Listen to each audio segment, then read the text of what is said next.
This is Harvard on the Map, presented by the Harvard Graduate School of Design, covering innovative ideas and thought leaders in digital cartography, Earth observation, and all things geospatial, with your host, Jennifer Horowitz. Hello, and welcome to Harvard on the Map. I'm here with Kate Berg, who is the GIS lead for the Michigan Department of Energy, Great Lakes Division, and it's a pleasure to have you on the program. Thanks for being here. Thanks for having me. Yeah, well, it really is an honor. You're truly the GIS meme queen herself on Geo Twitter, so it really does. I'm a little bit starstruck. It's amazing to talk to you. Oh, I'm a little starstruck because you're the genius behind the Topo Choco website, which I just think is so cool. Thank you, Kate. Thank you. Yes, it was a fun kind of GIS, but also Blender project, and so yeah. And chocolate. And chocolate. Who doesn't like chocolate? Exactly. All our favorite things. Yeah. No, seriously. Exactly. Yeah. Well, so to start, I thought I'd ask, you're clearly incredibly involved within the geospatial community. And so I wondered how this geospatial journey started. How did you first become introduced to GIS, and what led you to this current role professionally? Yeah, so that's a really good question. And GIS definitely wasn't, I had no idea that it was a thing entering college. So I started at UCLA, majoring in ecology. And I thought I wanted to be a scientist, and my dad had brought up GIS to me. So he's a research scientist at USGS, and he's like, there's this new thing, not new, it wasn't new at the time, but he thought it was new. That's really cool, and it looks like it'd be a really cool skill to have. You might want to check if UCLA has some classes that you could take on it. Turns out UCLA has a minor. I think now it's a certificate program, but when I was there, it was a minor in Geographic Information Systems and Technologies, GIS and T.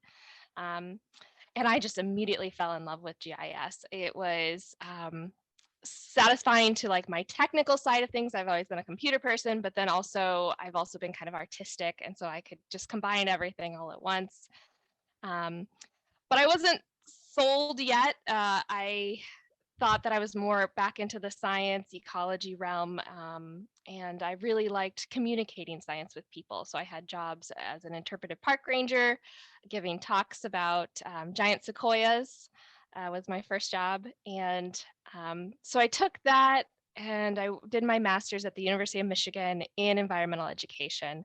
And while I was there to help pay the way, I taught GIS for undergrads at And it was then that I was just convinced, I've always had GIS in the background. It's always been there, but it's definitely something that I like the most out of everything that I do. And the best part is I can add my environmental communication like background and ecology background at the state of Michigan Department of Environment and combine GIS in that. So GIS is a great tool that you can apply to all different realms. And that's one of the reasons I love it. Yeah, that's amazing. And I didn't know you went to UCLA. That's where I live right down the street back home. So that's hey. Yeah, we might have walked past each other at some point. Yeah, that's super cool. Interesting. And you're from Michigan originally. Is that why you wanted to? No, born and raised California. I grew up in the Central Valley, right outside of Sequoia National Park. Oh, cool. Met my husband at UCLA, and we both looked at all the schools that worked best for our master's program or his PhD program, and was the one that worked best for us. So that's what took us to Michigan, and honestly, we fell in love with the culture out here, the Midwest culture, and we're happy to stay. Oh, wonderful. Okay, well, my next question, as I mentioned, you're so involved, and I wanted to get your thoughts on joining young GIS professional groups. I saw ERISA, you're deeply involved with, but other young GIS professional groups, USGIS, and how your involvement specifically within ERISA has helped improve or impacted your career in any way. Yeah, so I started getting involved with ERISA 2 years ago. And it started because honestly, I was kind of bored at work and I was the only person doing GIS. This was a private consulting firm and I was the only GIS person in our office, and I wanted to talk to people like me. And so I figured the best way to do that, outside of Twitter and GIS chat, was to find an organization that I could be a part of and connect with people there. And I saw that Eurissa specifically has a cabinet for young professionals. So it's called the Vanguard Cabinet. And when I saw that, I thought this was a perfect use of my time, and it would be a perfect way to connect with other GIS people. And I applied and I got on it, and it's exactly that. It's so great to connect with all these people, these really young, passionate people. I love it. And so I am the outreach chair for the Vanguard Cabinet, and that in particular has been a really useful experience, like a leadership experience, right? Getting experience, not just running a whole like social media campaign and trying to do all that, but also managing our team, our subcommittee, our outreach subcommittee, and making sure everyone's on the same page, and delegating. Honestly, it's been really useful in learning how to delegate, because I always love to just take on everything. But you can't do that. You just can't do that. So leading this subcommittee and learning, okay, I can't be responsible for everything. Let's work on delegation has been really useful. Makes a lot of sense, and it's very fitting to have you be the outreach chair, given given your presence on Geo Twitter. That's great. Interesting. Yes, I definitely encourage the subcommittee to create memes. I think that's just such a fun way to communicate. Yeah. So speaking of which, your GIS meme page, as I mentioned, is ubiquitous, and so I wondered how that first began. And one of the things that I think makes your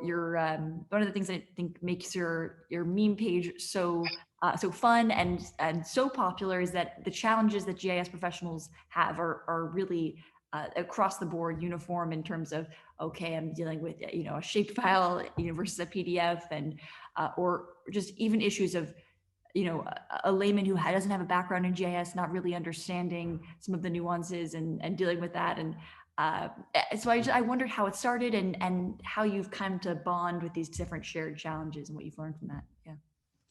Yeah, I'm racking my brain to try and remember how it started. Yeah.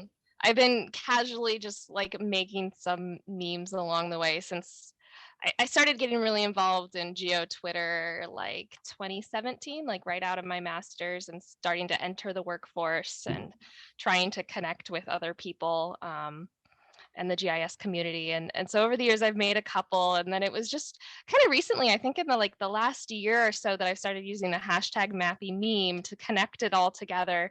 And I'm thrilled because there's a lot more people joining me in this adventure and creating these memes. It's been fun. It started as just kind of like a rant, honestly. Like anytime I got error 9999, how many nines is that, from my Esri software, and just like ranting out to Twitter, it's like it felt really good. And then it just kind of turned into everyone relates to this, right? It's just a great way to connect with the community, feel like you belong with a group of people. And sometimes I feel really silly, like just talking about memes and me being like a meme person, and I want to bring it up in interviews or things like that, but I feel silly. But then I realize how much it's helped people. It's useful to people to feel like you belong somewhere. And I've had people all over the world message me and tell me how it's helped them connect with their students, teachers connecting with their students so they can better express these concepts in a way that the students understand. People have told me that it's helped with imposter syndrome. They're like, wow, I'm not the only one that feels this. Like, it's good to know that I also have issues, or other people also have issues, So it's been a really interesting journey for sure. Wow. Yeah, I'm sure you reached all sorts of interesting characters and folks and people relating to your struggles. I've had 2 classes now that have linked to a meme that you've posted in their syllabus. No way. That's wonderful. Yeah, no, it really, I just, it's like you really are a celebrity, and it does help teach, teach the content too. So it's amazing. Yeah.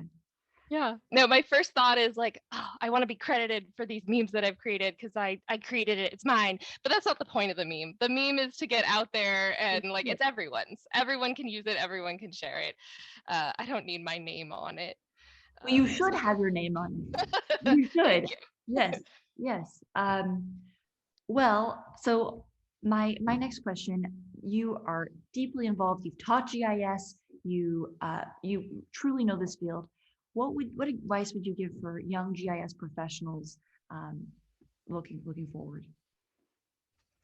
I mean, it kind of depends on what advice you're looking for, but just in general for young people, I would say ask questions.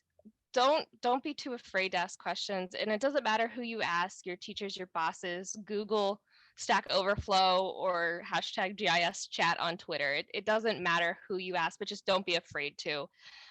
There's no reason that you need to struggle with a question, whether it's professional question, a personal like career question, things like that. There's no reason you need to struggle with that on your own. And that's something when I started off, I held like my professors and professionals I knew on pedestals. I was like, these are really important, smart people, and I can't waste their time with a question. And now that I am a professional and an instructor, I realize we don't have the answers to everything, and we're more than happy to help you and mentor you if you have a question. We don't have the answers to everything. We've just gotten really, really good at Googling things and have gotten over being embarrassed asking stupid questions. So definitely don't be afraid to ask questions is my best advice. And I'll just have one more advice. This is related to a presentation that I just gave a couple weeks ago on professional portfolios, GIS portfolios. If you're a new GIS professional, just, even if you're still in school or you're just left school, and having a website or a story map portfolio that shows off all of your GIS, all your mappy work is a great way to share your skills with potential employers, but also kind of stand out from the crowd, and also just to highlight all the cool stuff that you do. So highly recommend doing that. Yeah, the portfolio website being so powerful. Absolutely. Even in organizing your own skill sets and things, I definitely see that. And asking for help is powerful, but seems simple, but incredibly powerful. Yeah. Yeah. Absolutely. Yeah, I almost didn't say it because it's it seems so basic, but I know when I was a kid, or a young person, I was afraid to ask questions. Yeah. Absolutely. Yeah. Yeah. I've sort of moved from GIS a little bit into computer science, and I'm sometimes often scared to ask questions. I don't want to seem like I don't know what I'm doing, but you have to not know what you're doing until you do, so it's yeah. I very much do. So at the end of my interview, I ask all of my interviewees, given the geo theme of the show, to describe a time where you were lost, whether physically, in person, or metaphorically in your life or career, and how you found your way back again. So I'd pose it to you, Kate. With specific instances of that. Well, I have been lost physically a lot. My husband loves to say, how do you make maps for a living and you can't read this? Sometimes I struggle, but I'd like to address the metaphorically lost. This was my junior year at UCLA, and I had just gotten back from a semester abroad doing field research in Tahiti. So the best place on the planet to do field research. And honestly, I wasn't thrilled with it. I realized I did not want to be in the fields for the rest of my life doing research. And it was my junior year. I was like, what am I going to do when I graduate next year? And so I definitely felt very lost. And my tactic was to kind of try and approach some of the professors in my department and see, what other things can I do with ecology that isn't research, right? And so I went to professor to professor, just chatting with these folks. And I set one up with